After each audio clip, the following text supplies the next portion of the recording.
Good morning, good afternoon, good evening, wherever you are. Welcome, everyone, to another edition of Let's Talk China. Now, we have some interesting things to speak about today. I have the panel here, and we have a new person on the panel this weekend. It's Alex Absolute. And I'm going to pass it over to Alex so that you can explain to all the viewers where you're coming from, and we will go from there. JaYoe, we'll get you sorted out in a moment. Okay, so I guess for anybody who doesn't know me, my name is Alex Absolute. It's not my real name, obviously. I'm originally from the UK. I have been living in China for about 7 years now. I've only been making YouTube videos for about 2. Kind of started interested in that kind of thing just after my first son was born. So I've been here. It's been a kind of crazy time. I kind of sit in a weird space in the China vlogging situation, I guess, because I'm not super pro and I'm not against. I always just kind of say I'm pro me, I guess. I like to be kind of balanced, as China is a fantastic place. I have had people in the past be like, oh, you're a CCP shill, but I don't show bad things on my channel because I'm just not a complaining kind of guy, really. I just like to, life is easier when you're just, when everything is sweet and nice and things are happy. That's kind of me. I kind of see the silver lining in everything, and I don't like to complain. So yeah, that's basically me. I'm trying to think of anything else. I married a local. I kind of settled down here for life, really. I've bought houses and cars, all that kind of jazz. I've learned Chinese relatively well, and yeah, I've still got a lot of room to go. Well, fantastic, Alex. I appreciate you giving an overview to the viewers tonight. Currently, right now, we also have Gweilo 60 back in Nanning, out of quarantine. Gweilo, say a shout out to everybody here tonight and today. Hey, everybody.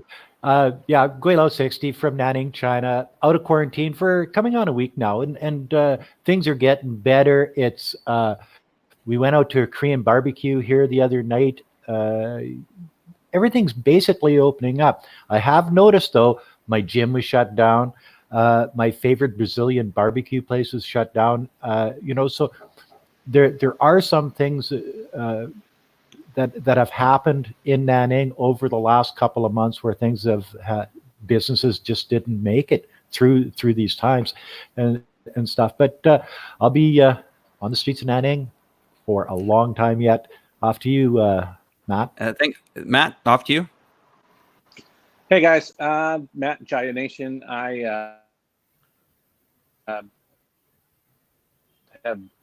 I'm sort of in a hypochondriac mode. Is it hypochondriac or Stockholm syndrome? I'm just afraid to go out of my door. I've been quarantined in America and then quarantined in China and then under lockdown in China, and I'm very nervous to actually start exploring. I have explored a couple of times, and I went out with my wife and her family, and there was like 25 of us, and Ningbo has an order to not congregate above 30 people. And we went to this hotel resort, which was beautiful and new and freshly constructed, like a multi-million dollar resort in the mountains of Ningbo. And it was so eerie because it was just us sitting there eating our meal together and there was nobody else. And this whole infrastructure was created to entertain thousands of people, and it was just us. So it's just odd to see how life is trying to restart, but that makes me a little bit happy. I'd rather see it start slow than explode and have us get into another mess. Well, thank you for that, Matt. Now, everyone, as you know, we are running 4 channels here at one time, streaming to 4 different locations. Myself and Gweilo, Alex and Matt are streaming on our own channels. So if we're talking about people that you don't see in your chat room, that means they're either on our channels or on Gweilo's channels or Alex's channel. So I'm just going to come up to my guests today and say a special hello to Ken. Thank you, Ken, for joining tonight. Caliber Wings, thank you very much for coming in. And if it's really important, guys, I know you guys might find this sometimes annoying, but I'm going to explain what this is if you hit that like button, if you see that below our video there, the like button, that's important because that helps the algorithm of YouTube get this channel out. It's saying, hey, everybody's watching this channel, and it's telling the rest of YouTube to get involved in these forums. We're not doing it because we want to be popular. We're doing it because we are here on our weekend to dedicate time to you guys. And I'm going to actually now really dive into this topic tonight. And Matt, I'm just going to ask Matt, can you hear me okay? Okay, perfect. Yep. So we got the sound issue there, and we also got Wesley in the back helping us out. As you know, these shows are a little bit, we look on surface, it looks quite easy for us to pull this off, but we can't do it without the help of Wesley. So Gweilo, you put out quite the video yesterday, and it's lighting up YouTube, and you had a lot to say. Do you want to maybe talk about that? Oh, no, I don't think so. No, I'm kidding. You know, the idea that Western media is well, how do I even start this? Western media is fueling a storm that is costing people lives. You've got how does that go? In January, the Democrats were trying to impeach Trump, okay, and the Republicans were trying to protect Trump. Then in February and March, the Democrats were dealing with, and I'm talking the United States, of course.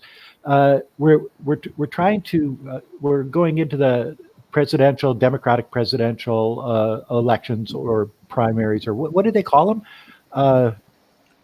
Yeah, primary. Well, let's call them the primaries. Primary elections, yeah. Give you the pass. And then after that, you got Martin Luther King Day, where you got all of the presidential candidates, Democratic presidential candidates, walking with African Americans across the Selma Bridge, promoting the civil rights victory. During these 3 months, China was sort of in a battle. They've locked down 60 million people.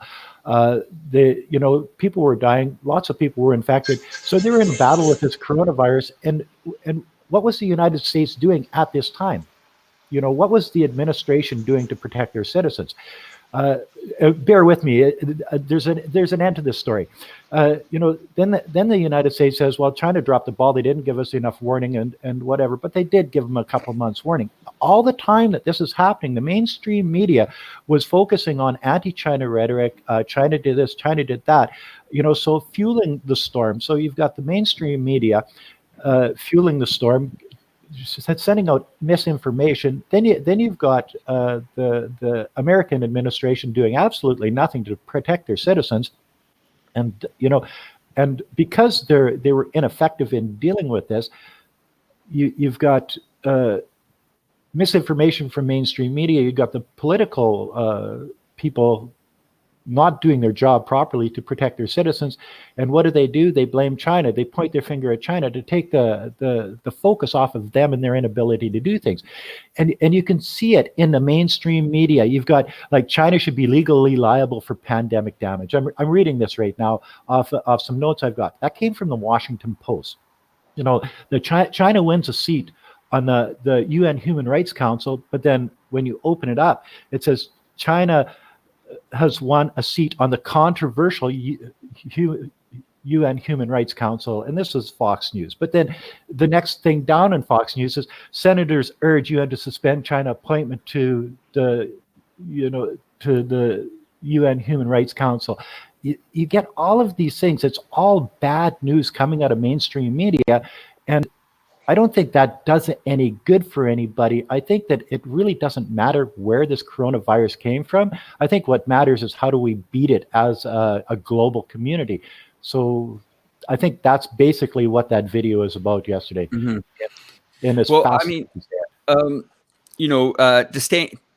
We're going to continue on this subject. I just want to say thank you to someone is giving you a donation, Gweilo, there. Gweilo, I promised Miranda that you will pay for her hard work in beers. If you guys know, Miranda is running the, we'll call it, well, she's the policeman of your chat feed, which is quite interesting to be a policeman of your chat feed, Gweilo.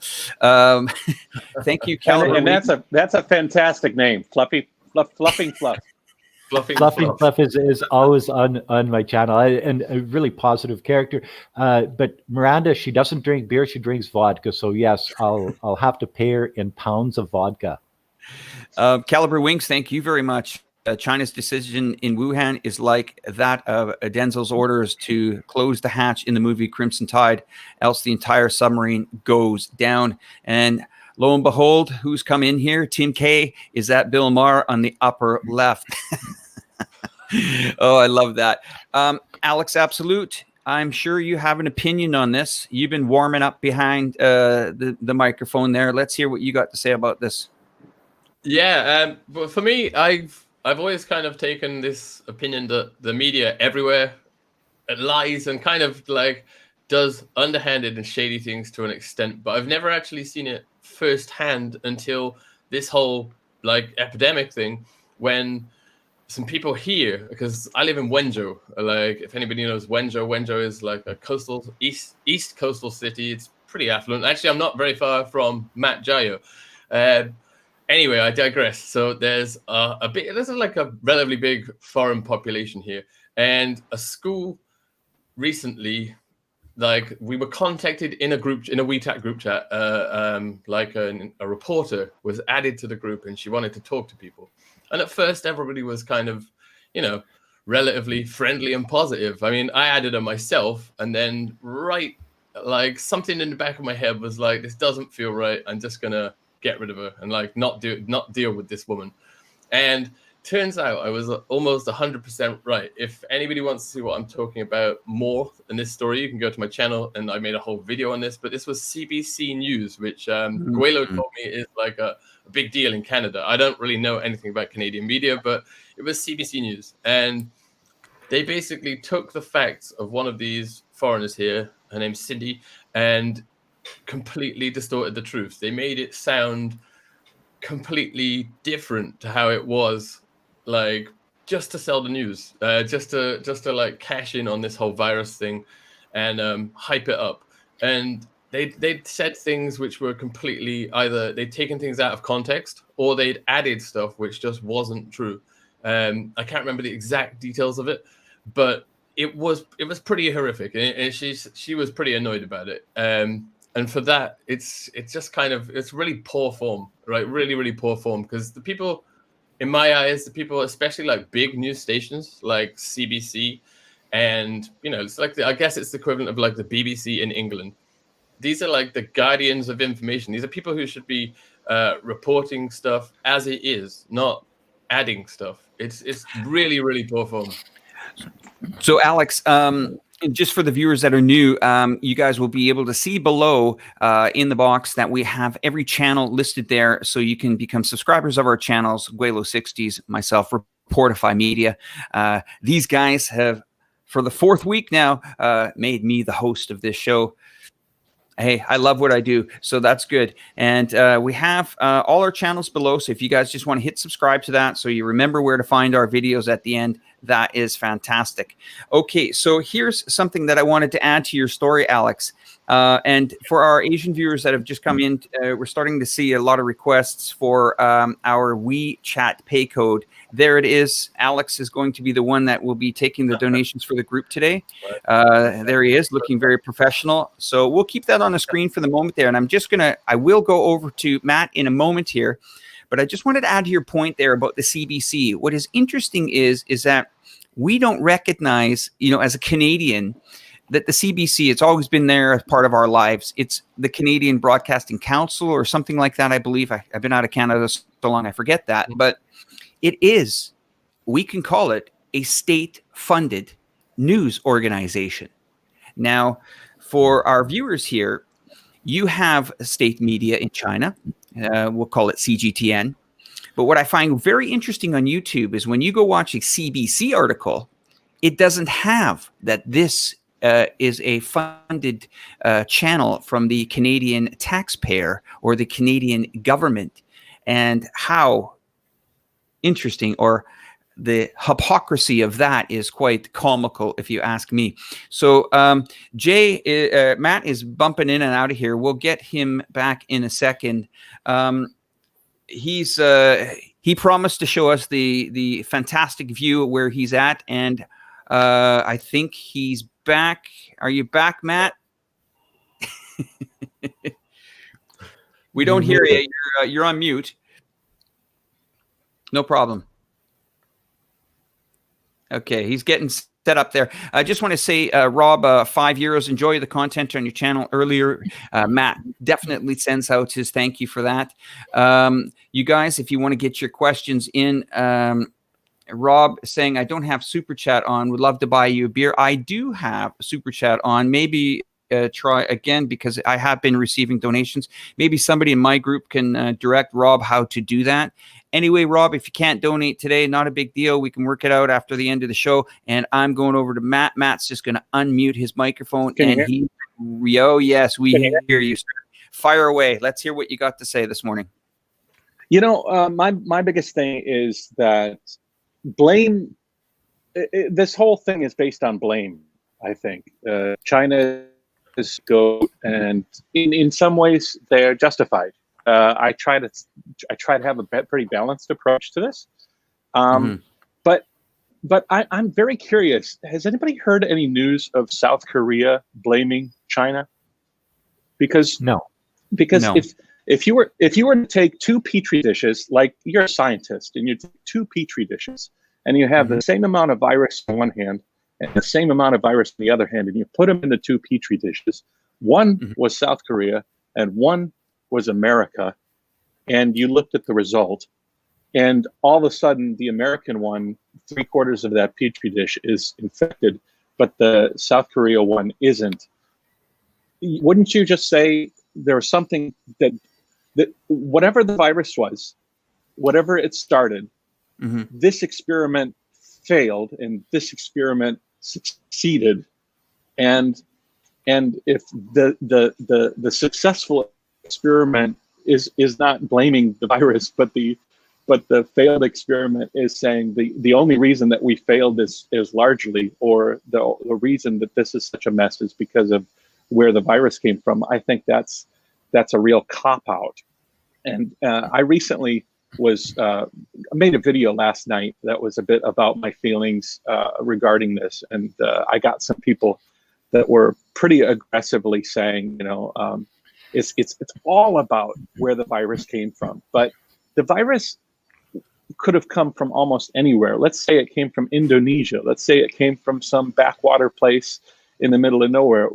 What it did to the country, based on how big and strong and powerful the country is capable of fighting the virus, says a lot more than where it came from, in my opinion. And you can kind of see it when you look at South Korea's response. I haven't seen South Korea asking for reparations or saying that, damn the Chinese for sending this. That speaks volumes to me, actually. And Matt, thank you for covering that.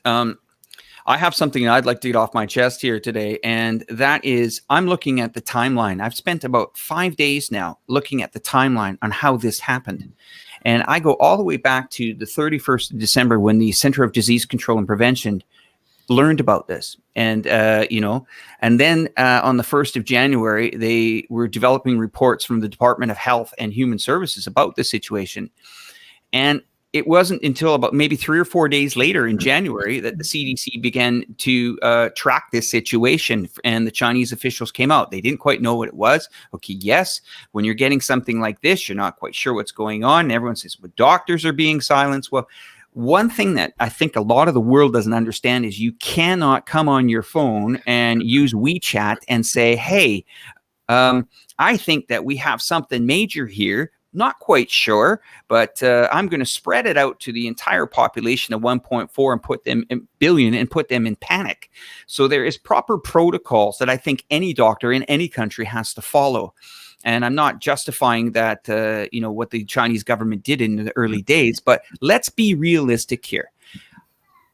It was, and correct me guys if I'm wrong here, but wasn't it we'll call it the Chinese New Year, the night before New Year's, when the Chinese government went into Wuhan and said, hit the brakes, no one in, no one out. We have a major, major problem here. And that is New Year's Eve, basically to us Westerners here, that's New Year's Eve that the government shut it down. And all I heard from Western media is how dare they lock these people in? How dare they corner them? It's against their rights to do this. This was categorically one of the biggest sacrifices I have ever seen in the 50 years of me being on this earth. A country that sacrificed its economy, a country that tried to isolate itself for the world. And what do you get in return? You get someone who I really respected for quite a few years come on national television, even on the 4th of March of this year. It's the administration in other countries, but I'm going to paper it Western countries, come on there and say, well, hasn't really got here yet.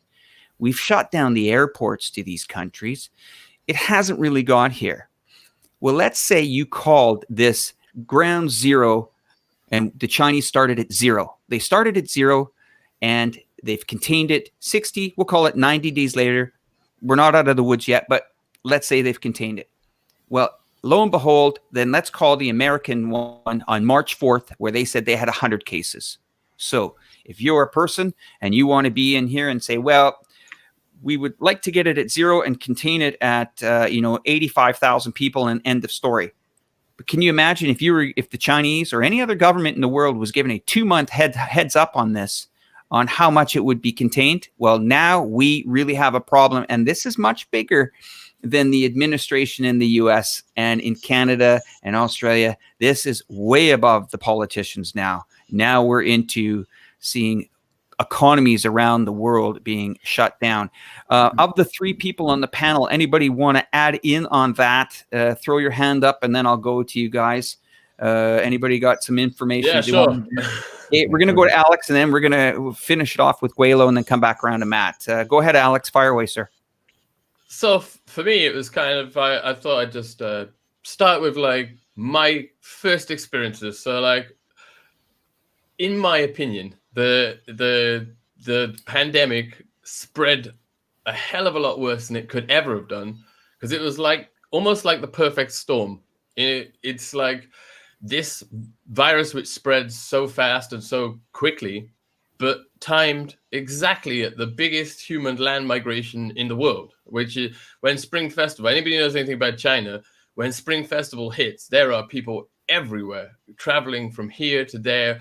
It is like you've set fire to an ant's nest and they're all just bailing out everywhere. People are going home because it's like the most important event in the Chinese calendar. And so it spread it it spread it fast. I remember being sat here just before Spring Festival and we'd had a holiday. I'd finished work. I was also broken up from school then, but I'd finished work. And I remember as the days went on, how the severity just increased. I remember because we had this thing here in Wenzhou. I don't know if you guys had it anywhere else in China, but we had an outbreak of dung fever, maybe like a month or 2 before. And they'd been outside because where I live is like a enclosed complex. It's very secure. It's quite good. But they'd had all these people in hazmat suits, big chemical respirators, spraying this fog out to all the bushes and trees to kill the mosquitoes. And we'd had one, the news had started and people were saying, be careful. We'd been out. And then the next day, I remember sitting on my balcony and looking out through the glass as more people in these hazmat suits turned up and started spraying fog out into the thing. And it goes several stories up. It looks quite scary when you see it. I can show pictures later, maybe on next week's stream I can find them, but it looks crazy. And so anyway, it gets more and more serious. And then as the news comes in that China's shutting down, and you think how many hundreds of millions of RMB, not dollars, is getting lost. If it has to be serious for them to say we are canceling all these meals, basically the most important thing in the Chinese year is being canceled. That's not only bad for business, but it's bad for families. Families, a lot of families only see themselves, see the whole family at this time of year. I mean, I love it because I see my wife's family that I don't see for the entire year. We all come together and it's great. And then the way China handled it has been absolutely fantastic. It seems kind of scary. On the surface, it seems scary. People in hazmat suits locking stuff down. You can't go out. For here, if you guys don't know, Wenzhou was I think it was the second worst hit city outside of Wuhan, because we had so many people, like I think we had 30 or 40,000 people come back, and there would have been in the hundreds of thousands if it had not been shut down. So there were some scary measures. We were only allowed out at one point, like every 2 or 3 days, and you could go out and you had to have like a special check sheet, come back in. But Go ahead, Alex. Sorry. So it's testament to China that they acted in a super strict way, and the virus and everything kind of, it shot, the level shot right down. And when I see how the West has been kind of, like dealing with this, it just makes me angry, because they're not like, this is the one downside to all this personal freedom and people and their human rights being affected, that people don't want. Oh, no, you can't stop me from going here. It's my human rights. You saw people at spring break that were like, well, it's not gonna affect me because I'm young. And like, so you've really noticed the difference from your countrymen compared to where you are right now. That's definitely for sure, right? Yeah, not just my country, like everywhere. I have like family in America. A lot of my family come from South Africa. It's all the West. Poorly handling it. It's terrible. Well, just to continue on with that, I just want to say thank you to Ronald Kim. If I add one more thing, this is from his super chat, and we really appreciate your contribution. I'm just reading his comment. If I add one more thing about South Korean media's Conservative Party and the right-wing media's played an anti-China card on February to March, sadly. Well, thank you very much for bringing that to our attention. Thanks, Ronald. And thank you for that, Ronald. That's why we like to, see some of these super chats, and we highlight them when they come up. Caliber Wings, thank you very much. He said, even most Americans' late night satire host gets it. Isn't that the truth? Quite comical. And thank you, Caliber, and fantastic little channel you got there. Awesome. I'm going to go back over to Matt. Matt, let me cue this up for you here, because I'm finding that this is happening to me this week. I'm seeing relationships with my friends that I've had for 2 and 3 decades be very strained for my I guess I'm going to call it my opinion on China. I spend a lot of time in China, as you guys can see on my vlogs on the channels here. I just squeaked out of Chongqing just before this hit Chongqing, and I've been waiting to get back in there, and I'm just kind of in self-exile in Thailand at the moment. But Matt, have you seen this divide friends or family, or has it divided anything that you've seen in the last month? I have always sort of been a progressive guy, so people know that. I have had a few people tell me on my channel that I should stop this anti-Trump rhetoric, or I'll unsubscribe. But I have also received interesting messages. I was trying to find it on my phone, but basically people actually being quite understanding and saying, I said, I grew up hating China. I grew up 5 years old. I was in that age group where anti-China rhetoric was the order of the day. And so he was saying that he was trying to understand my point of view, because he knows that I have sort of a unique perspective, seeing as though I live in China and that I'm also an American. And so I've had a lot of that as well, where people are kind of like, I don't like this guy. I don't like what this guy is saying, but I'll listen. And damn, I really, really like that. I mean, that is what will change the world, listening to people that you don't agree with, because you think and understand that they have maybe a little bit of a unique perspective. So I've had a lot of that, and that's very hopeful for me with regards to this whole process, because this has been a real mess. And all 4 of us have quite a leg up as far as opinions go on this whole. How's my audio, by the way? Is it okay? Your audio is fantastic, Matt. We know that you're sacrificing a little bit of the audio to make every single person on this panel jealous of that view behind you. That is amazing, China. Kevin Williams, thank you very much for the contribution. Here is his comment. Here in Ontario, I've had to defend my Chinese wife against hate on social media, but today a Chinese-born nurse was spit on in Toronto.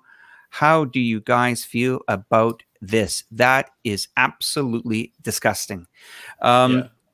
Here's where I want to get into this, guys. As Matt was saying that he got some comments on the channel.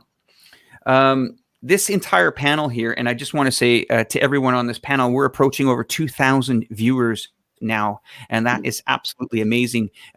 Alex, thank you for bringing your audience in today. That's greatly appreciated. And Gweilo and Matt, you guys are super supportive, and my channel, thanks as well. And thank you to Art Larson. Has health tracking via smartphone been a good thing for China? I'm going to get Matt to answer that. Matt, can you answer that, please? Yeah, any step that you can take to control the contact tracing is a good thing.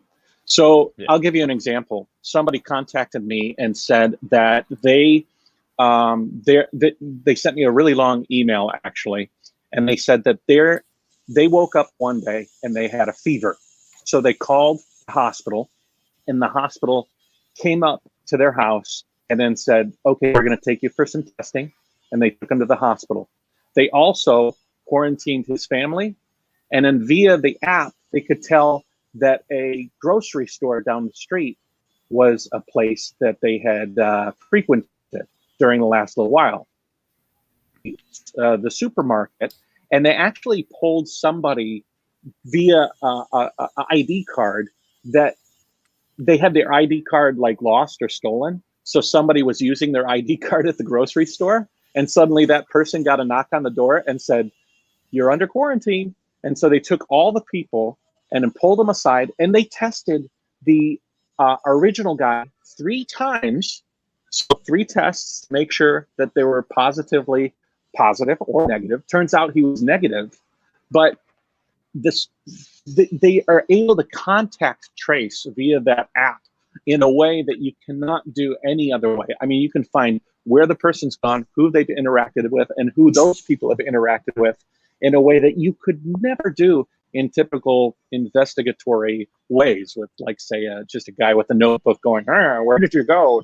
Like typical private eye styles. So I think it's a great way to control this. Now, if you were to take this to the next level and maybe incorporate it into some sort of social monitoring thing or a governmental Big Brother system, then you could get, it could get quite dicey. But as far as it works for this virus, I would say it is one of the reasons China's been able to put a lid on it in such a way. I have another question for the panel here. And, since you guys are there, and I'm going to be there in a few weeks back in Chongqing as soon as they let my butt in there. China has now opened up its economy again. Gweilo, I'm going to go over to you because in the video yesterday, you were talking about a lot of shops that were opening and some that didn't open. Let's talk about the economic impact on what America can expect when it opens its doors finally and the rest of the world opens its doors. And thank you very much for your super chat, Tim K. Appreciate that. So Gweilo, maybe, when you were walking down, you noticed a couple of shops weren't there, but then again, you noticed a few construction sites were active. Maybe you can give us the heads up on what you're feeling. Yeah, before I get started, Ken Uyghur, thank you. Fluffing Fluff, Bermuda 975, Rob GTI 180, Anita Quash, Tung Lu, Francisco Rivera, of course, MWLI 1984, Xiao Xin Ran, I probably slayed that one, says Western media is such hypocrites. Peter Liu, Ronald Kim, But Francisco Rivera says, Mexico is expected to be the next epicenter of deaths. If this happens, could this confirm governments around the world sprayed upon their own people? No, Francisco, I really don't think so. I don't think anybody is maliciously doing anything out there that, along those lines. I think that everybody is especially the governments are trying to quash this as much as they possibly can. So no, I don't believe that for 1 minute. And then getting back to your question, Alex, see, the economy in China took a big hit. If any of these businesses were teetering on the edge of going out of business, they went out of business, especially restaurants, gyms, your local shops. I know I've got a friend that does export business, and she's a Wechat friend of mine. With the trade war that was going on prior to this coronavirus hitting, that nobody hears about anymore, for a good reason, I would imagine. But she was having trouble dealing with it because most of their exports were going to the United States. Now that this pandemic has hit, nobody's buying, everybody's staying at home. Nobody, that export business has basically shut down until things start to, and then there's no manufacturing. Everybody's not in the, so the whole country was basically shut down. The only places that I see that are up and running and doing good again like they were prior are the very large businesses that had lots of money in their back pocket, or the mom and pop operations, because Chinese people are basically savers. If they've got a little soup kitchen or a little restaurant or whatever, they don't go out and buy that Mercedes-Benz, that $1 million house. They don't, they're not out partying with their friends on the weekends. They're working their asses off, because that's what the Chinese do. If there's more money to be made today, then they'll make it. So all of those savers had that money in their genes to make sure that if they had a rainy day, and obviously this is a rainy day, they would have funds to finance themselves through the bad times. And you see that in those smaller shops, and those are basically all still there, which is the difference between the United States, Canada, Great Britain, where people are basically stretched to their limits. You don't have the taxes, your property taxes, your gas taxes, your every type of tax in the Western world in China. So people, when they make $3,000, they actually make $3,000.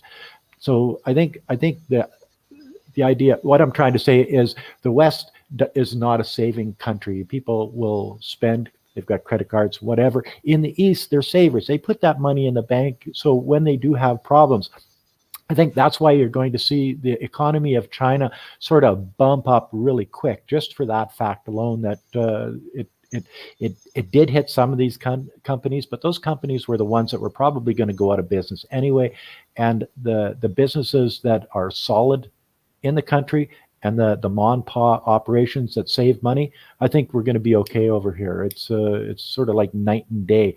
And there's no government handouts here too, where you get Canada and the United States, and somebody says, well, from the United States, well, the United States government's only given us $1,200, where the Canadians are getting $2,000 a month. And I said, well, it's the same thing. Canadian dollars worth that much less. You know what I mean? 1,200 American is 2,000 Canadian. So they're basically giving the same to their people, bolstering. Where do you think that's going to end up? On your grandchildren's tax roll? Because somebody's got to pay for all of that money. So the West is going into debt more. The East is coming out of it and looking fairly good. So I think China's going to come out of this very well. And those are interesting points. Can I say 2 points? Yeah, I'm going to go now to Matt. We're going to give Matt the floor on this. He's got something to add on this. And just want to say that we're well over 2,000 people. If you guys have just joined us, get your super chats in there, guys. We got 4 channels going here at one time, over 2,000 live viewers at this. And we're going to continue on with Matt here. Matt, you have something that you'd like to talk to us about and add on Gweilo's comment. Go ahead, sir. Yeah, my wife and I were just talking about that the other day, how there's a statistic that says Americans are $400 away from being broke, basically. And she was just astonished at that fact. I mean, you can even find fairly impoverished people in China that have enough money to send home to family all the time. Like, you'll have somebody on the street making peanuts, like probably literally making peanuts, physically and rhetorically, and sending money back home to their family, even in tens or $20 at a time, or even less. So Annie surprised at the fact that that in America, such a successful and modern society could have that kind of a problem.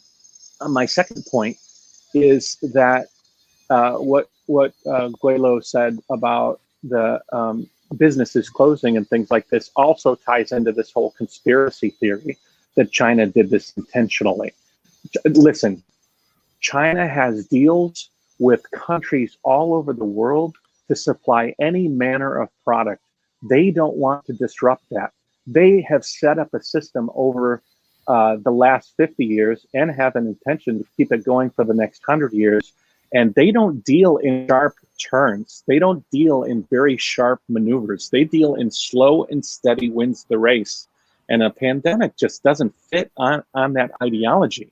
So the idea that China would intentionally shoot themselves in the foot by introducing a pandemic that would disrupt all of their supply lines, it just doesn't make sense.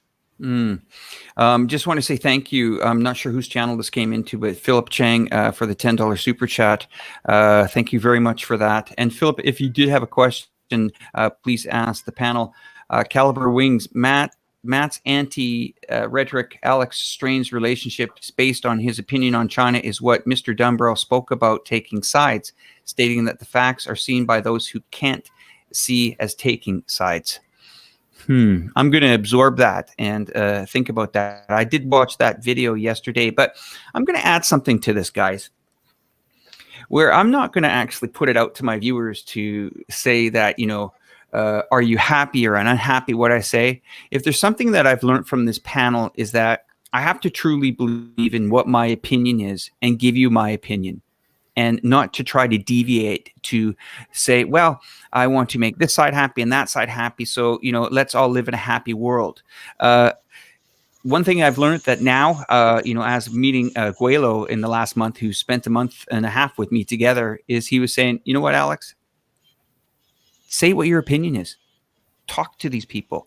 And, what I've noticed here in the last couple of weeks, as I'm trying to get back into China there, the Chinese media has reached out to me in I don't know if a lot of you guys are just joining now, but I do a lot of my videos in Chongqing for the moment, and I'll be moving on to other cities after that. But the Chongqing media, and I think a lot of these people on this panel have been contacted by media outlets in China, not to, try to get us to cheerlead for them, but actually the questions that were asked were quite, forthcoming. Like they said to me, how can we get the message out that we're back open again? What can we do? How can we calm the society down? And to my American friends that are watching today, this isn't China versus United States of America. Chinese and Americans have a very, very special relationship, and if you think about it, those two together could be massive leaders in technology, delivery of goods, economies. They have the potential to work together and I'll call it the G2 if they wanted to. I mean, they have that much power between the both of them, and I don't know why people around the world seem to think that it's China versus the US. I don't think that. At least from the China's perspective, I think they want to work with the Americans, and we always say, well, the Chinese are making cheap Chinese goods. That's not fair. I mean, if you got an iPhone in your pocket or a Mac computer or something like that, that product's built in China and it's of top grade. Guys, I'm going to spin it here a bit and just see what you guys think of what happened to the Hong Kong situation. That went really quiet quickly. Does anybody, Alex, you look like you might want to tap in on that. And thank you to NW for the... So go ahead, Alex. Not commenting on the actual situation itself. That's a different topic, but it's kind of disappeared. Everything, every other thing which was kind of on the boiler is now gone. This is like I almost had to stop going on Facebook because this is all you see. All you see is just the virus, and it's just becoming like the only topic of conversation for people now. I mean, does anybody know on this panel what on earth happened in Hong Kong? It's just I don't know the actual resolution of it, no, but I'm not sure, because that's the thing. It's so hard to follow on social media, and it's so hard to keep up with what's real and what's not real. It just gets lost. It just gets lost in a sea of nobody knows what is the actual truth.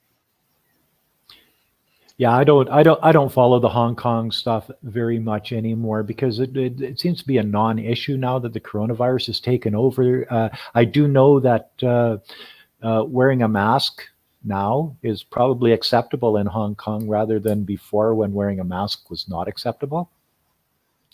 Yeah. I think we need Daniel here to offer his Yeah. Hong Kong opinions. You know, Yeah, another 10 months on that. another interesting thing that's come out of this. I mean, every tarmac in the world's pretty much full of jets on it. This has given the environment quite the breather here for 60 days to 90 days. I'm just wondering when Greta is going to come into this forum and give us a super chat for grounding the world economy. So, Well, maybe we could get her on the panel. yeah. Russ Sherwood, thank you very much for your contribution. And thank you for that, sir. Matt, I got a question for you here. Do you see, where do you see China coming out of this now? I mean, and, to deviate a little bit away from the coronavirus, and we're going to go back into now, how are we going to get through this? What advice can you give to, you're in China, you're seeing it. How are they getting the engine back going? And what advice can we give to our viewers, our Western viewers, to what can they expect? Well, I mean, China right now is about 2 months ahead of a lot of the West right now. So if the West was on the same aggressive containment path, then you could theoretically say that we are where America will be in like a month or 2 months. I mean, I think that China also stands to potentially have a second wave if they don't play their cards quite right. But I think life, everybody's nervous, everybody's worried. The whole world is sharing in this worry and paranoia and grief too. So it's a bit of a unique circumstance. I mean, I live in this building. We bought this apartment or leased this apartment before the outbreak, before Christmas, and this whole building is empty. Like, I like that whole building right there is completely empty. There's nobody living in it. In fact, we're the only one using the elevator up to our place. It was totally disrupted. I mean, I try to judge things on my scale. I live sort of macro. I just can judge what's going around me, or micro, right? I can't necessarily see the macro, but I think that the thing we need to worry is the aggression and the blame leading to conflict, and conflict on a big scale like war, and also conflict on a small scale like racism and bigotry. Like our last couple of episodes was xenophobia, and it's even reversed. There was a super chat here I wanted to touch on that was talking about the anti-African bigotry here in China. I don't know completely about it, but I do think it's relating to an advertisement that I saw that was reposted. It was a picture of a black foreigner that was being thrown into a garbage can because they were trying to say that foreigners who don't abide by the mask rule or abide by the that have been instituted for controlling the spread of this, if foreigners are blocking this, then get out of here. We don't even need you. And the foreigner image that they chose was a black guy with a backpack on, which was quite, it was an interesting choice of artwork, you know what I mean? And so I think that we're on like a knife edge, and it would be very easy for us to fall off and into some really, really dark places. And that's what I see the future being is the next couple of years of anger and blame and hatred, and that can go in all different directions. Just to add to that, Gweilo, carry on with this one. Okay, I really don't think that it's very widespread. Racism, people not liking foreigners, whether they be black or white. But being a white person in China, I might not know about the Black experience as much as somebody from Africa or an African American or any Black people from around the world. But I really don't see the racism that much. And, maybe because I'm in Nanning and we're off the beaten path. Sure, it's a capital city of Guangxi province and 7 million people, but it's still a world away from Ningbo, Shanghai, Beijing, Guangzhou, so, but I don't see the racism because when you're in China, most everybody is Chinese. Sure, they've got 50 some different ethnic backgrounds and such, but unless you're in the Uyghur population, basically everybody looks Chinese. So they don't know racism like the Americans or the multicultural countries out there where you've got different organizations like the Ku Klux Klan or the Black Panthers, or what I mean. So I think it's a very few number of people that actually think that way in China, and that's my part of it. Oh, and while I've got the scene here, I'd like to thank a couple of these people that have been sending super chats to me. Philip Chang, Joshua Liu. I got to admit, the pollution is a real problem. After the lockdown, much less air pollution, and the spring is so beautiful in Nanjing. Yeah, I agree with that. After the lockdown, the pollution has basically disappeared in a lot of the big cities. And I think that's not just here in China. I think that's just about everywhere around the world. Dawei, thank you. Russ Sherwood, thanks, Russ. Russ, you're the man. He's a popular guy in my comment section. David Chung, Hong Kong still protesting, but on Animal Crossing. I'm not quite sure what that means, but oh, that's a video game, Animal Crossing. See, that's why Randy is there as a moderator on my channel. She helps you out. I just want go ahead, Gweilo, finish up. And Hodge Peng, invite Nathan and the Barretts next time. Well, we'll think about that. So, just want to say thank you to everybody. Also, to the moderators in the group, if you want to be a moderator in any of our chat groups, just let us know. Wesley behind the scenes will allocate you a wrench to do that. We do see a lot of different opinions, so just be cautious, everyone, that we don't mind opinions, but there is a limit to it. It's pretty much a 1, 2, 3 strike, you're out rule. And you'll know that very quickly. And that's what we're trying to do, just to let you guys know we're well over the 2,000 active viewers now as we get into the second part of our show. Something I want to add here that I've been experiencing here in being outside of China at the moment in Thailand is that we are seeing I think it's a lot of countries have really started to become nationalists. Now, I want to say that not in a way that I'm saying people are, I just think that this pandemic it's gone on in this world here has really, hurt a lot of people financially, hurt a lot of relationships, hurt a lot of friendships, and countries are, going against each other. But it was the first time that I've walked down the street with a mask on and walked past a Thai person where they have turned their head at me and covered their face. And that to me was, I finally started to feel that, right, okay, I kind of know how it feels now. And we're getting a lot more of that now. As China is starting to gear back up, where I'm right now is we're gearing down. I think actually Thailand's done quite a good job of what they've done with measures. An interesting point, though, the Thai government did close its airport even to its nationals. Okay, so there are a lot of Thais that even are not allowed into the country, but our entire airspace has been grounded, no in, no out. Caliber Wings, social media, the mainstream and availability access to vlogs is causing the real spread of information, factual or fake-sided or otherwise. One has to make his or her own assessment.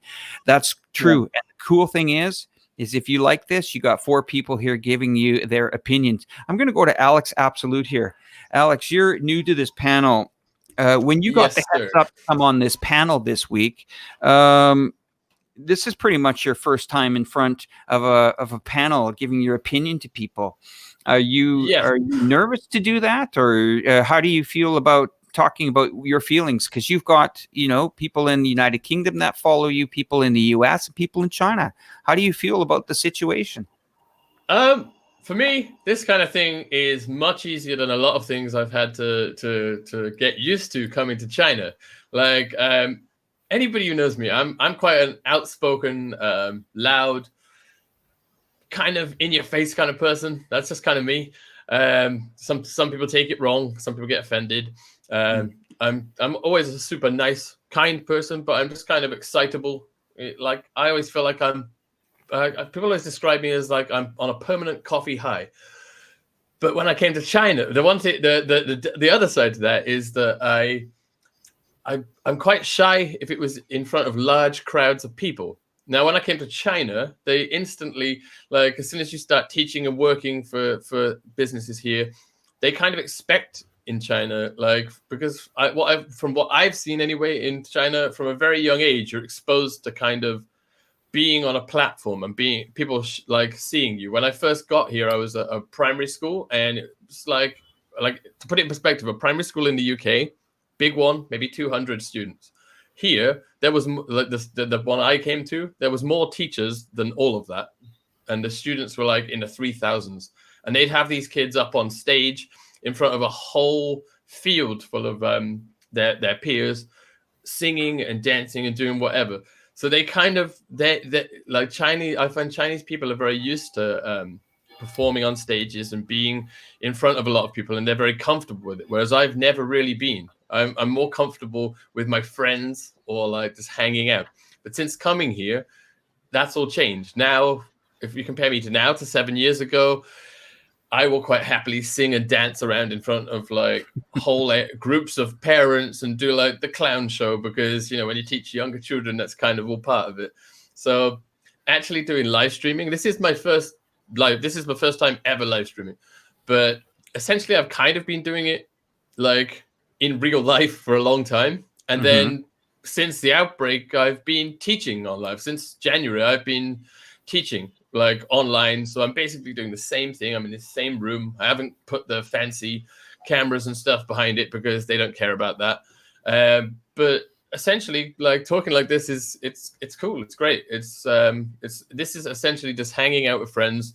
Half the time, I don't even realize that we're live on the internet. I'm just seeing you guys and hanging out, but via a screen. Well, Alex, you got over a couple thousand people watching you. No pressure. And I'd like to add a little bit to what Alex is saying. Alex Please Absolute, you guys should, everybody that's watching this live stream, you should go and watch Alex Absolute's channel and subscribe to it. He's great. I try and do my best. I've kind of gone a different route from a lot of people, because I'm trying to take, like, recently I've been doing more just talking heads, but I've also spent, like, one of the bonuses to this whole lockdown has been that I've had more time to focus. I've always been an editor, so I've been focusing a lot on After Effects and doing stuff because I want to. I don't know if you guys have ever heard of him, but there's a content creator I really like. He's like almost half my age, Andreas Hem. It's this very much YouTube. Like, all the really cool content creators are super young now, but I think he's from like Norway. But he does vlogs, and he kind of incorporates special effects and VFX stuff. And that's kind of, I'd like to be like the Andreas Hem of the China vlogging community, just to kind of, because everybody needs their niche. And I think this is a part that isn't there in the China vlogging community. So I also try and stick away from, I do like discussions like we're having now, and especially since the virus, I've been doing more. But I want to steer away from like stuff. I don't know. I want to just focus back on the fun and bring fun vlogs back again. So well, that's good, and the good thing is you got some time, a little bit of time on your hands to do that now with a little bit slow down, and as economy gets going, and you got some new viewers. We got some new super chats that come in. One that was just taken off the screen. Wesley, if you can pull it back up. I don't know. I just missed it. Maybe you guys caught that. Yeah, thank you for showing Nanning City. I guess that's going out to you, Gweilo. And Hey Bing Wang. I live in Boston. I'm concerned if the U.S. can safely open up. I think they just going to open up and let it run through the population. What do you guys think of that, Matt? What do we think of that? Yeah, please take it. Well, I think it's nuts. I think that I mean, if you look at that's what isn't it Norway that's deciding, or Sweden, right, is trying to do the herd immunity.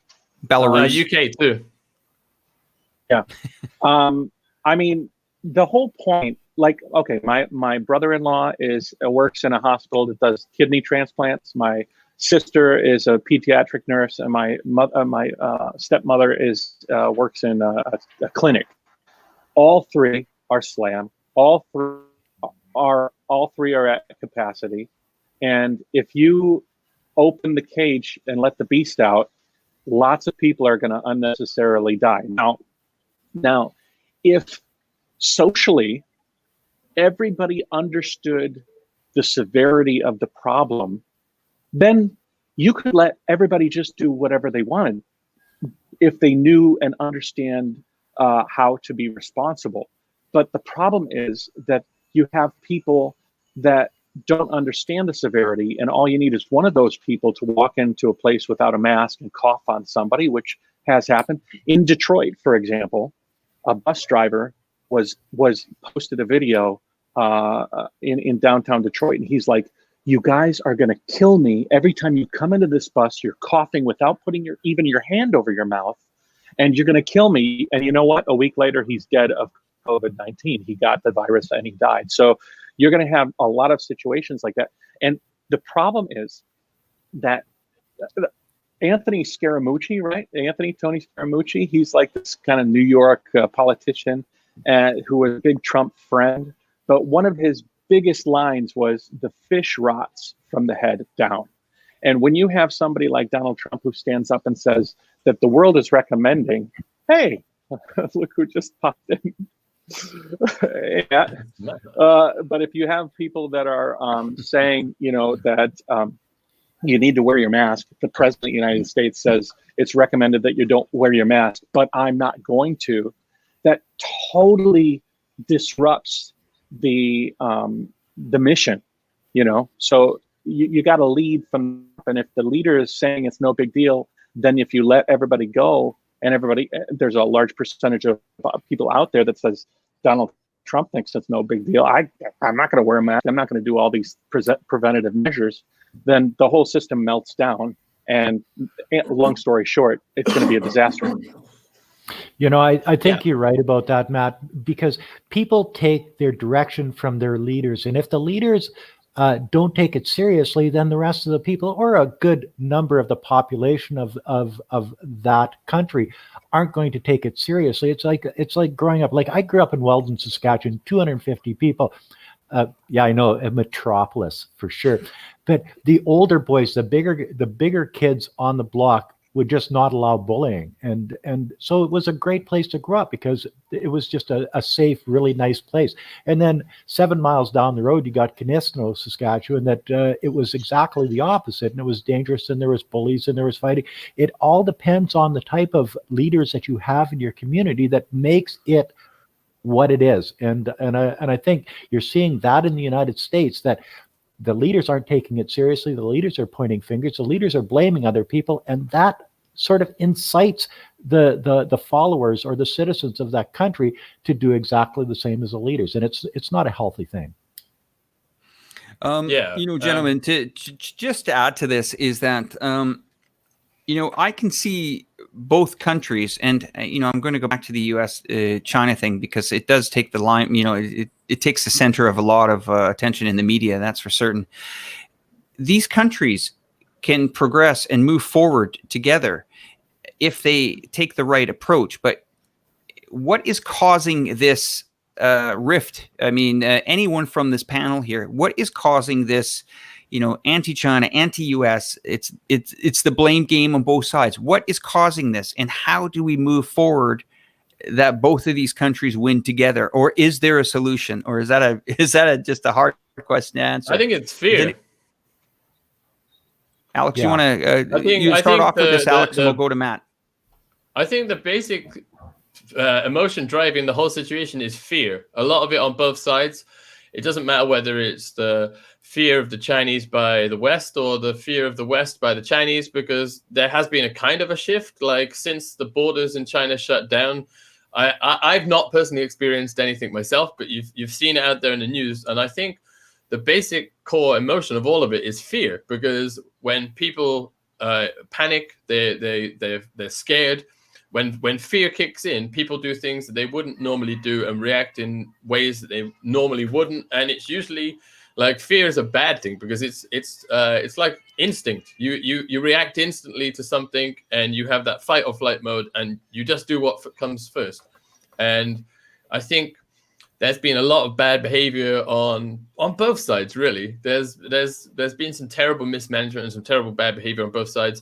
But it's usually all driven by fear. I'd like to add also, just to the masks thing, I think that Matt was saying, I think that's kind of really crazy, because at the minute, like, for example, my wife's friend has a company making masks. She luckily was sat eating snacks before this all kicked off, and she owns a medical supplies company, and thought, I'll buy a couple of mask machines. And now she's making these medical grade masks, not the N95, but the blue covered ones. Oops. And she said that she's now given up on the FDA approval certificate. She's got the CE one for Europe, but she's given up on the FDA certificate approval thing, because America is making it too hard and making it almost impossible for you to ship masks to the US. And that just blows my mind, because you'd think in a crisis situation like this, where masks and medical supplies and PPE equipment is essential, they'd be like, you know what, we'll just make it super easy for anyone who's got it to send it here, because we need it.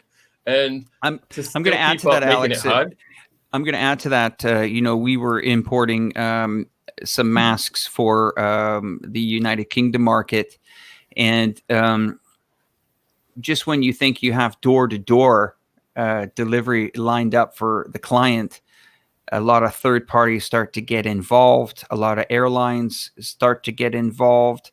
A lot of governments still don't want to waive certain taxes to bring it in, certifications. It gets, and they say we need it urgently though, but, and these things can easily derail a shipment. Normally, we can get a shipment through DHL from Shenzhen, landed in Europe in about 72 hours. You start throwing in, FDA, and we asked our client, you're asking for an FDA, but you're shipping to Europe. Why are you asking FDA?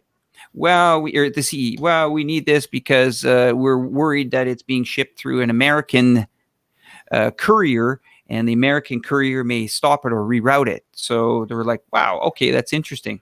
Guys, real quick, Matt, please add to this. Yes, go ahead, Matt. Yeah, we bought 10,000 masks. We bought some KN95, we bought some N95, we bought some goggles, and we bought a bunch of stuff to send to my family. Their hospitals were running dry, and we were trying to do our part to send at least to them. We don't want to send it directly to the hospital because there is a lot of regulations, but we will send it to my sister, and she can do whatever she wants with it. At this point in time, if the president is saying you can put a scarf over your head that is much more porous than a mask, then I imagine that anything is better, and worth it to send to. Sent a couple of shipments. They got caught. It was on the China side, because they were paranoid that the world was saying that China is supplying all these bad masks, and they don't want to be the scapegoat for sending bad masks. So then it's very volatile. So just recently, we were able to send about 1,000+ masks out to my family in different parts of the United States. So it's if you can't send it today, you might be able to send it tomorrow, or you might be able to repack it. I know there was an issue with the goggles. because the goggles were like medical grade goggles that we were trying to send, and we didn't have the license to send those. So everybody's trying to sort of cope with this thing in real time. And so I personally think if you can send masks out to anybody, there should be very little obviously you don't want them to be harmful, but anything to cover your face in this circumstance when people don't have any is a good thing. Caliber Wings, thank you very much. He had a super chat. Herd immunity is a natural occurrence. I'm just reading his super chat. Evidently, millions will perish if this allows the COVID-19, hence it being controlled. And it's not an assault on freedom, in my honest opinion. It is a cherish for life.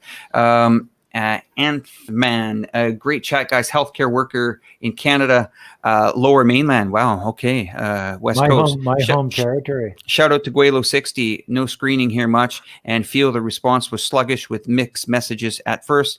Masks are not plentiful. Well, we hope that improves in the next week here. Daniel Wilcox, what's better to you guys, to be a nationalist or a communist? Someone want to take that? I don't think there's any difference. People say that your ideology makes or breaks what your country is. See, China's not nationalist or communist. It's part socialist and it's very capitalist.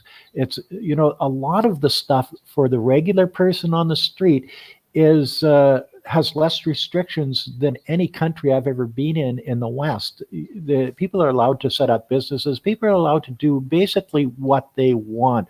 So when you start throwing these communist, nationalist names out there, it's the same as mainstream media calling a government a regime. It's trying to twist it to something that that's maybe derogatory rather than saying, well, the Chinese government, not the Chinese regime. The Chinese government is doing a good job on the COVID, not going and saying, well, South Korea and Japan are doing great jobs in dealing with the coronavirus, and not mentioning China, but South Korea and Japan sort of took a page out of the playbook from China to do what they did because they saw China was doing a really good job. But you don't get that from a lot of these people because they have this thing that they want to twist to make it look derogatory, and I think that's what you're seeing there with the idea of nationalism or communism. And I think a lot of people. Francisco Rivera, thanks. Daniel Wilcox and Ant-Man, thanks. I've got a number of people that are giving super chats, and maybe I'm not covering all of them. I think you pretty much got them all. All right. You're doing well tonight and today. Another point that I want to bring up to this panel here, and just so if you guys are joining us now, we're actually peaking at our viewership now. So thank you very much. It's greatly appreciated. Our Asian viewers that come in here, if you'd like to contribute, because most of this is done on our own time and our own dime, there is the WeChat pay code. We've put Alex in charge of the bank this weekend. He's a good lad, and we appreciate that. Another thing that I have noticed, watching all four of our channels, we do a lot of content. I would say 90% of my channel is pretty much based in China now, and all the rest of us. I really steered away from being a blame game kind of guy.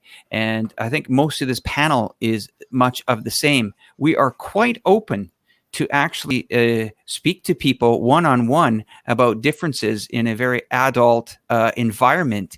We welcome anyone who would like to, be on this panel and get into an interesting conversation with us and our viewers. I welcome that to anyone. So if any of these forums or these comment boxes that we're reading and all these chat boxes, if you guys have any people that you feel that you want to get onto this show or would like to join this panel, and maybe we kind of take the back seat and see what the other people, we're open to that. We will not silence anyone from getting their opinion out to our network. That is for certain. And we look forward to that. I'm going to just throw this out here. I yes, just want to throw this out there. Snarky white guy, snarky guy, as some people know him, Jimmy. He messaged me the other day, and he was like, why hasn't anybody asked me to be part of the conversation? So put it in the comment section if you'd like to see Jimmy. I would love to see in the conversation on here, because he grew up, I think, in Hong Kong. He spent most of his life here, so he would have a sort of a different view than the rest of us. So yeah, snarky guy would be a great guy. He's a very interesting guy. He so is. Just to let our people know in the comment boxes, guys, we are four channels here in 4 streams and 4 different networks throughout YouTube, and that I'm just going to let you guys know my setup. In the right side of my eye here, I am trying to follow the chats, but it's pretty hard. And I'm trying to also follow the chats from background of the studio. So if we do miss some of your comments, don't worry. Some of us actually go back through the show and read the comments. But what could really help us out now is if you guys can tell us where you guys are coming from, so we can get a good gauge on when to start this show. We're pretty happy with this time slot now, but if you can just put where you guys are from, hit the like button too, so that gets this algorithm really cranked up here on the live chat. I've seen probably in the last 20 minutes, and then 100 or 200 new people come into these chat forums, especially on my channel, and probably Matt's, Gweilo's, and Alex's. So that means that we're getting some new people in here that want to hear what some people are doing inside of China instead of relying on the mainstream media. Matt, have you got a topic that you'd like to bring up tonight? No, I mean, my last episode was talking about sort of like paranoia and loneliness, and I have a feeling that a lot of people can, it's tough when you're in a situation where you can't actually, you can't rely on your friends face to face, and you can't give, like at the end of my last episode, yeah, what is a parallel trader? What is a parallel trader? I don't know. Anyways, I don't know. Back to the ask you for a friend. No idea. Okay. Yeah, but I think that it's everybody right now is in a real sort of lonely position right now. A pandemic, especially one that limits human contact, is a difficult place for anybody to be in. And I don't know if that's a topic or at least just a shout out to everybody that, we live in an interesting time. I had somebody message me and say that, could you imagine if this pandemic came out and we didn't have the ability to do something like this, where we can all talk and we're all doing our thing and we're be able to communicate in amazing ways. I wonder what life, I guess books, right? I guess I haven't read a book in forever, but it's interesting. That's all. Matt, I want to add to that. My concern is the mental health of people in the world. People are being challenged financially. People are being challenged in relationships. People are being challenged in being in isolation. People are, many new phobias. We might see, a new disorder actually come out of this. And, how a lot of vets in the military suffer with PTSD and stuff like that, post-traumatic stress disorder. We may see something, from a psychological standpoint, really affect people worldwide. And to be honest with you, and I just want to say thank you for the super chats from Richard Gillian and ADV China. Thanks, Richard. Interesting. Thank you very much for that contributions. And we're going to have to come to your show and return the favor. Gweilo 60, what do you think of some of these issues, maybe from a mental health standpoint? Do you find that this could be an issue moving forward?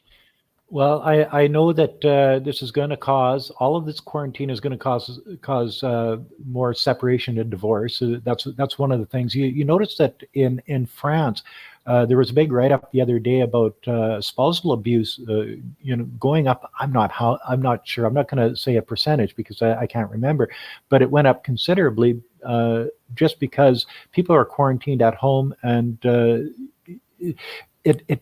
it's a rough place to be when you can't go out. You can't,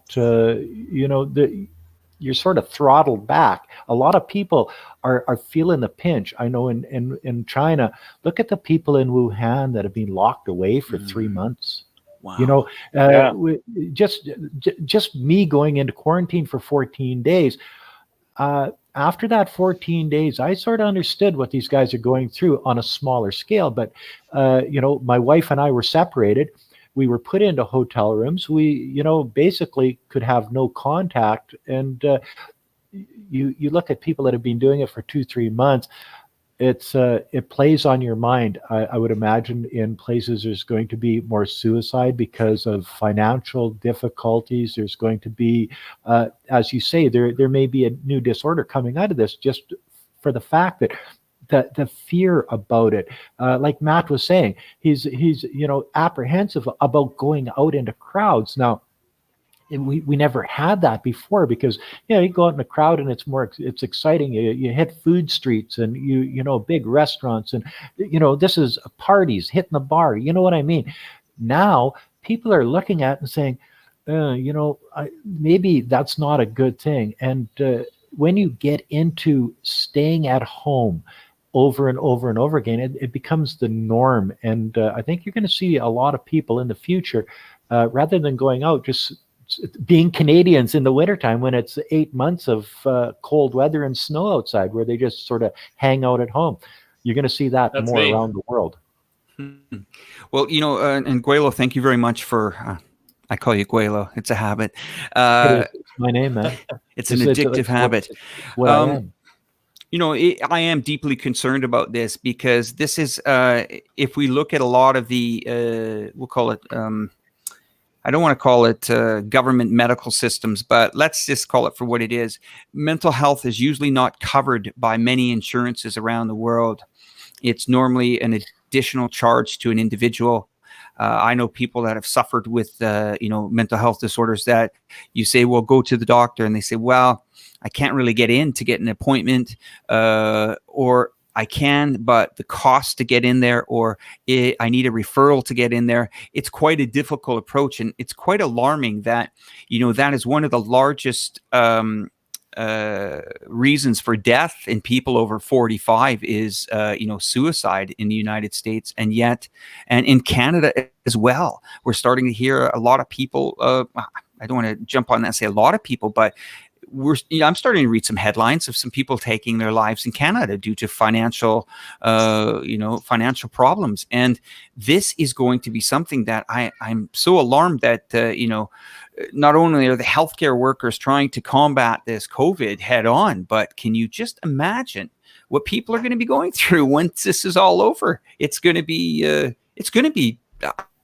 I don't know where you pick it up, because there is not the infrastructure for that in place in pretty much any country I know of right now that's going to be able to deal with this many people. You got to remember, we have locked down 7 billion people. Okay, 7 billion people. Another side to that as well. Please tell us, Alex. There, just to add some positivity to all this, there's also been a whole thing, as well as all the stuff which you guys are talking about, and I 100% agree with that. Mm-hmm. But there's also been this whole other side of it that I've seen people that have wanted to act on starting their own kind of homegrown businesses, or people that have, on a smaller scale, have wanted to do stuff around the house. There's been a whole positive vibe coming out of this, when people have had time to do stuff and they haven't had their busy lives to keep them from doing things. There's been a lot of positive vibes coming out of people just starting things that they've meant to do for many years, just for on a very, very small scale, nothing big, nothing fancy. But I've had a couple of friends that they wanted to start their own home, making their own food. I think they started with jalapeno poppers and their own chili sauce, and they've been talking about this for years, but busy lives got in the way. And since this, now they've actually started it. There's been a lot more, as well as also with people that, you said spousal abuse and stuff. There's also been a lot of things I, for one, always have to be traveling to work, and I'm always out and about. And now, I've had an amazing amount of family time. I've got a 3-year-old son and a 5-month-old son. It's just been amazing to be able to actually spend time with them. In fact, if anybody's watching, quick shameless plug of my channel, but we made a collaboration video with all these the silver linings of this thing. So there has been positives as well. It's not all doom and gloom. I want to kind of actually Alex. I kind of want to just first of all say, Fluffing Fluff, thank you very much. Completely agree with Gweilo ideologies and just ideologies. It's the people behind the system that matter. People can't seem to get past the labels in the West, whereas Chinese just do what works. Thank you for that, Alex. I'm going to push back on that. I actually don't really agree with you on this, and the reason for that is my communication to my friends in the West are. And for the panel, for the people that are watching, my name is Alex as well, but just refer to me as Reporterfy Media. Mine is more of doom and gloom, and it's not a people being positive, because I can't really call up my friends in the Western Canada and say to them, "Hey guys, how's it going?" I get, "It's not going. It's bad. It's my mortgage is not going to get paid. I don't have enough money for groceries right now," and I'm not trying to, rain on the sunshine here, but you see the unemployment figures that are coming out of these countries. Some of these countries and some of these countries are one paycheck away from the street, and we are seeing people not just without a job, but now are worried about food. The government still hasn't got the checks to them. And, and I'm a capitalistic guy too. I like this, I'm just like you. Hey man, the world shut down. Let's try to get into some new things. That's because maybe we've made choices in our life. We maybe have been in environments that allow us to do that. But in some of these other environments, people's backs are so against the wall right now. Can you just imagine some of the pressure that these people are going through right now? It's so intense that is why I'm starting. I made one of my last videos. I walked the empty streets of Bangkok here. I said, this is dividing countries, it's dividing families, and it's dividing friendships.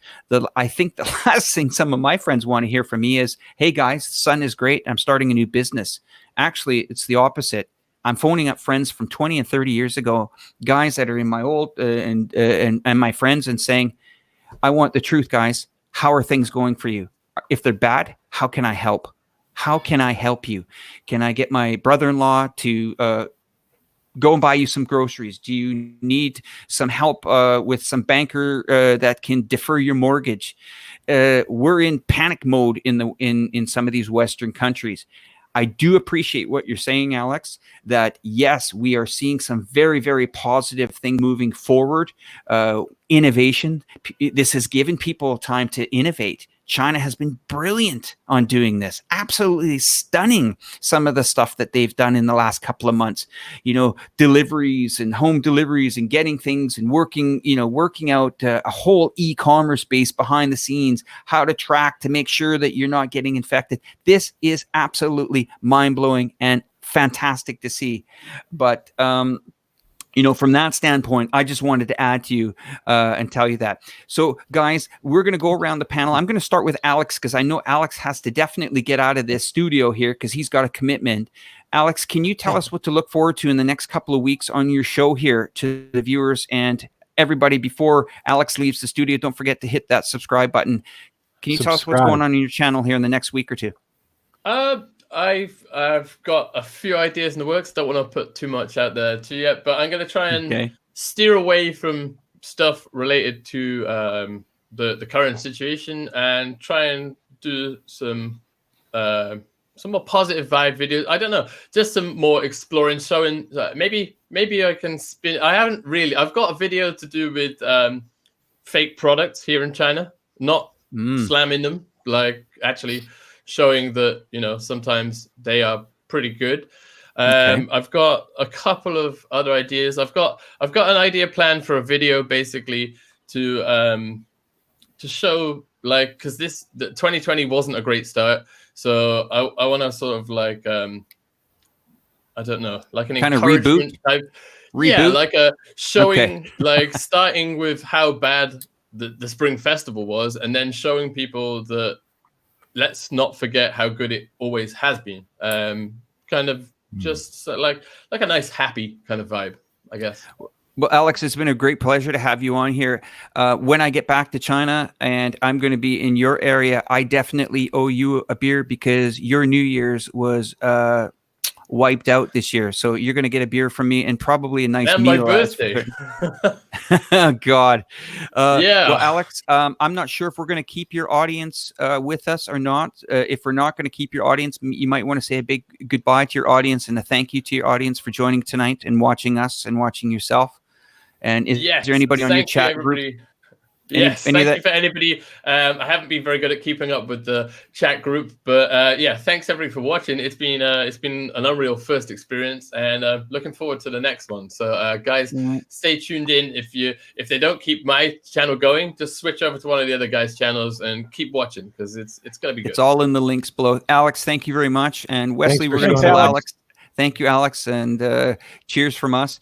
Bye-bye, guys. Thank you, Alex, very much. Mr. Gweilo, we'll get to you in a second here. TAIWAN, we need more sensible and enlightenment YouTubers like you guys to start doing more live talks. Try working together or other products. As I said, we do work together. I've done collaborations with Gweilo 60 and Matt. You can better believe it. I'm going to try to get in to see Matt as soon as I can once they let me back into China.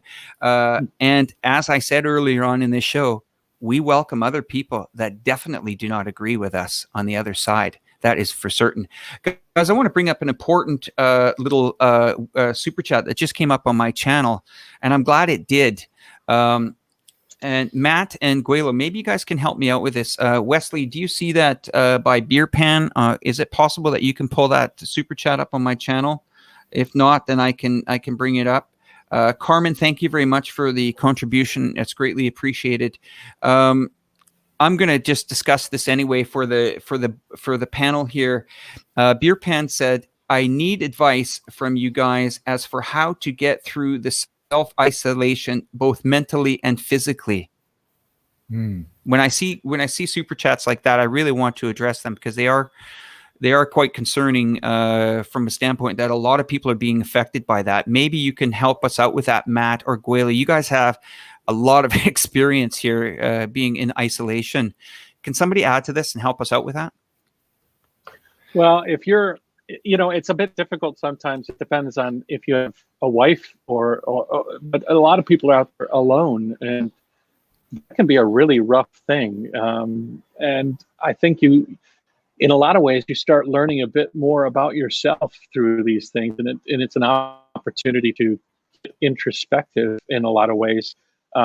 We live in a time where you can buy books or download almost anything. So I think pick up a hobby, start exploring different books and different topics, and maybe you can teach yourself some things that you've put off for a long time. You can kind of look at it as a negative, or also look at it as an opportunity. So just know also, it's very helpful to know that we're all in this together, and there's literal hundreds of millions of people that are isolated the same as you. That sometimes is helpful. Well, what I do, Matt, to add to that is I try to get into a little bit of a regime where I go to the grocery store where I never used to. They do have distancing in our grocery stores as well.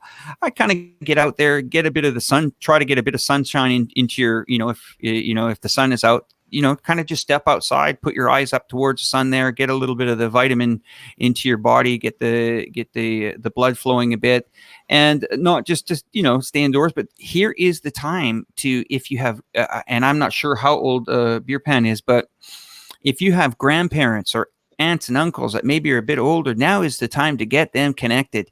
Use the Skypes, use the WhatsApps, the WeChats, start chatting, get out there and really use the digital highway to get in touch with these people. Kevin has a super chat. I've got to go to you on this one, Gweilo. This one is right for you. Let's hear it. Here we go. Gweilo 60 said he would address this claim that criticizing the Chinese government is tantamount to criticizing Chinese people. Please discuss. Well, the idea of a country of 1.4 billion people, if they didn't have a government that they agreed with, a majority agreed with, do you think that government would still be in power?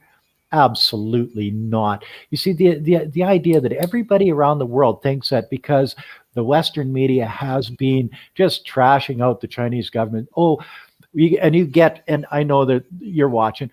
You get these other YouTubers out there that say, well, we're attacking the CCP. We're not attacking the Chinese people. Well, you see, I call bullshit on that, because one is exactly the same as the other. It's no different than the United States, Canada. If you didn't have a majority that thought the same way as that government does, that government would not be in place at this particular time. So making a distinguishing difference between the CCP and the Chinese people is what I call just propaganda. It's the same as calling the CCP a regime. It's the same as looking and saying, oh, this is a communist. This is an authoritarian regime. It's along the same lines. It's trying to belittle the country using verbal terms, basically. Well, that's my opinion. Interesting comment. Obviously, hopefully that question got answered. So, gentlemen, Gweilo, what can we expect from you this week in Nanning, since you're back on the streets there? Well, Tell us what you're up to. I've got a couple of videos coming out. Looking for a better place to live comes out tomorrow morning, and it's sort of my idea of moving to China, understanding China, what I think is better for my life and my wife's life in China, and thinking that it's maybe a better place to live than where I came from. Some people might not agree, but that's part of the world. The next day is Wei Fang has been going to the doctor here, doing her checkups, her post-cancer checkups. So we're sort of inside a Chinese university hospital here in Nanning, China, and it shows the people outside, the number of people, just the ins and outs of dealing with a Chinese hospital here in China. So I think that's some pretty interesting things that are coming up.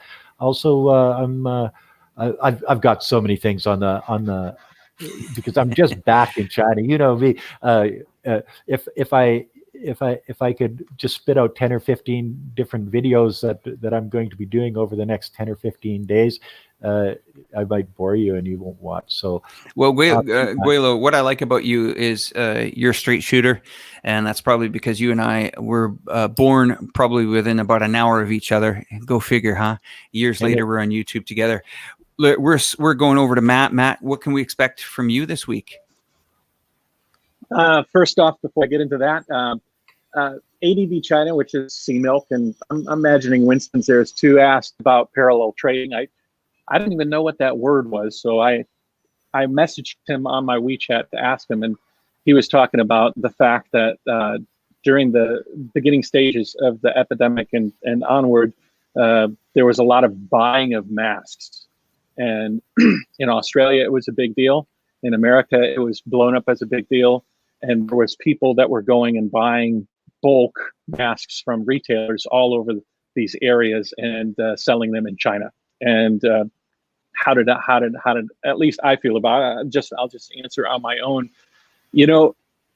First off, they were allowed to buy the items, and they bought them at cost. There was no theft, although there was some people, especially that lady that got popular for rating those Home Depots for more than the smallest amounts allotted. So that's a negative. I am wholeheartily against what happened. Horrible. I think anybody that takes advantage of a pandemic for profit should be vilified. But I also think that it's a responsibility of the governments themselves to understand how bad the pandemic's going to be and put up safeguards against it, to kind of say, hey guys, this is going to be bad. So if you're selling masks, you need to pay attention to your stocks and make sure that people are adequately supplied. So America didn't do that. As a matter of fact, America just let people buy up all these sorts of items in huge supplies. My second comment is, if you don't have the emerged backup of these materials, which America is depleting their national stockpile of PPE right now, then you shouldn't collapse your entire stock of PPE by a bunch of people that are buying up and trying to send products back to China. That seems like a mismanagement problem, and there's a lot more issues than simply Chinese buying up masks that need to be looked at and rectified. Thirdly, a lot of this was happening, especially the Australian buy-ups were happening when China was breaking out big time. And as much PPE as you could send to stem the tide of the outbreak in China was less outbreak that would spread out into other areas. So, and now China is sending a lot of that material back. And all of that material was bought at cost and sent to China at cost. And a lot of it was profited upon, which I think is totally shitty. But a lot of it was sent to I mean, my family sent about 100 masks from the United States to China to help out. And a lot of my viewers helped me by sending masks to send to America. So there's in a lot, like all things, there's nuance, there's black and white, and there's more gray than anything. And I think that the gray is where this situation lies. As far as new content, I have a debunking video that I'm working on where I'm kind of compiling all the things in China, all the hate that's directed at China, and I'm trying to give a unique, a balanced perspective on a lot of those things. In my own, honestly, we all have a very unique perspective on that. So I'm trying to lend that to my my videos. I've been editing amazing videos. I've been editing, for those of you that don't know, I'm cycling around the world on a 3-wheeled bicycle. And I am just finishing the episode backlog of me going into a bird. You guys had bird nests before? Have you ever eaten bird nests? Yeah. My wife does all the time.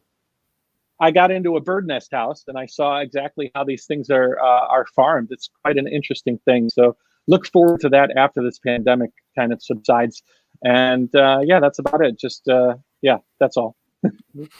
Okay. Well, thank you for Matt and covering that. Appreciate it. And just for all the viewers that joined my feed, we're winding down the feeds here now.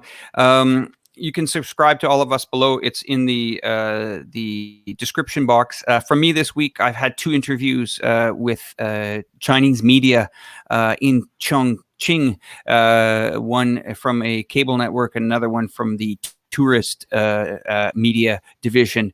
So a lot of my content you'll continue to see come out on Chongqing, and you guys can look forward to that. I'll probably put a pretty interesting one out tomorrow morning.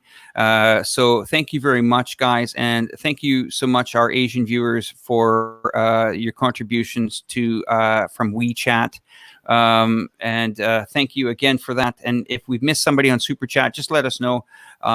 We will probably, I think Matt is probably going to have this video up on his channel in a couple of days, and you guys can refer back to that. But from all of us, to you guys, thank you very much for joining us, and we look forward to seeing you guys next week. Big goodbye from me, and please be safe and wear a mask and keep your social distancing. Goodbye from me and Gweilo and Matt. Say your goodbyes, and we're going to be out of here, gentlemen. Thanks, guys, and thanks for the ice cream for Eva. Oh, and I'd like to just say thanks to Fluffing Fluff again, Mayo Wayne, Angry Ranger, UK Mr. Leo, Takwai Lam, and Stephen J, Rob GTI 180, Ctian, Joseph Wong Gao, and Alex Tang, Orangefield, Best Van Home, Orange and Orangefield again. Holy smokes, you guys! They're going to be playing the Oscar music now, Gweilo. Well, okay. Thanks to everybody, and we'll be back again next Saturday morning at 9 o'clock. Don't forget to subscribe to all of the channels. The subscriber thing makes our channels more popular, makes it easier for us to put on programs such as this. So go to that subscribe button, hit that subscribe button, whether it's JaYoe Nation, Reporterfy Media, Alex Absolute, or yours truly, Gweilo 60. And see you next week. Thanks, guys. Bye, guys. Everyone. Goodbye.